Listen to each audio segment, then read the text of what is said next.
இன்றே டவுன்லோட் செய்து உங்கள் ஃபேவரட் ஷோக்களை என்ஜாய் பண்ணுங்க. உனக்கு கிடைச்சிருக்கிற இந்த மாதிரி ஒரு பனிஷ்மெண்ட் வேற யாருக்குமே கிடைக்காது. நீ உயிரா நினைக்கிற உன் சுபத்ரா அத்தை, உன் மேல பிரியமா இருக்கிற சுபத்ரா அத்தை கையால நீ சாக போற. ஒரு விதத்துல நீ லக்கி தான். எல்லாரும் செத்ததுக்கு அப்புறம் தான் சிதையில தீ வைப்பாங்க.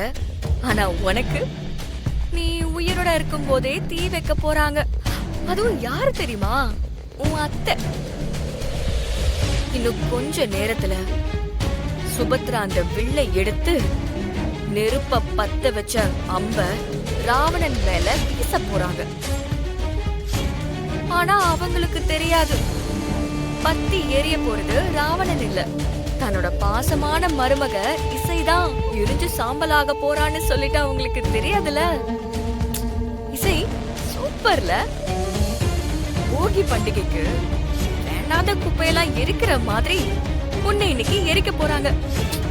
செம்ம ட்விஸ்ட் இல்ல? பாவம், பின்னாடி உண்மை தெரியும்.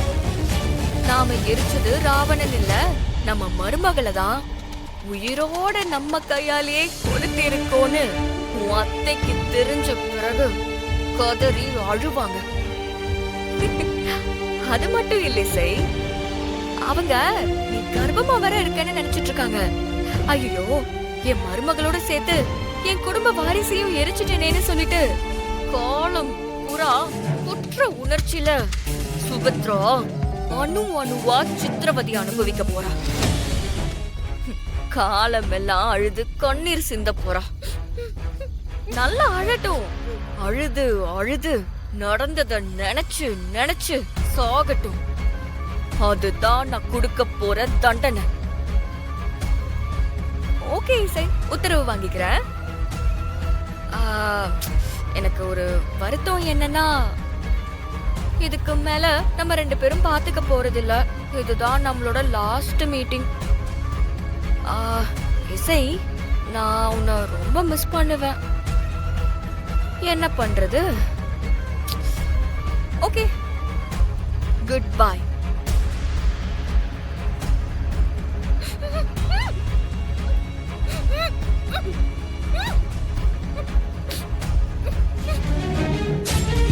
சுபத்ராமா, இந்த வில்ல நல்லா இழுத்து நேரா அந்த ராவணன் சிலை மேல குறிபார்த்து விடுங்கோ. இந்த ஊர்ல இருக்கிற அத்தனை தீமைகளும் இதோட சாம்பலா போகட்டும்.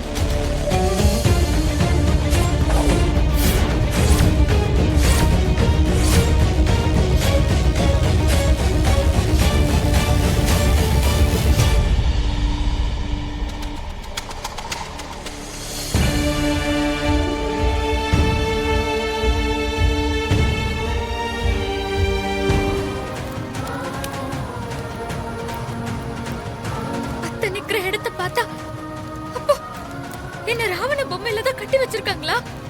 இப்ப என்ன பண்றது? நான் இங்க இருக்கேன்னு எப்படி அவங்க கிட்ட சொல்றது? என்ன இப்படி கட்டி போட்டிருக்காங்களே, இங்க இருந்து எப்படி தப்பிக்கிறது?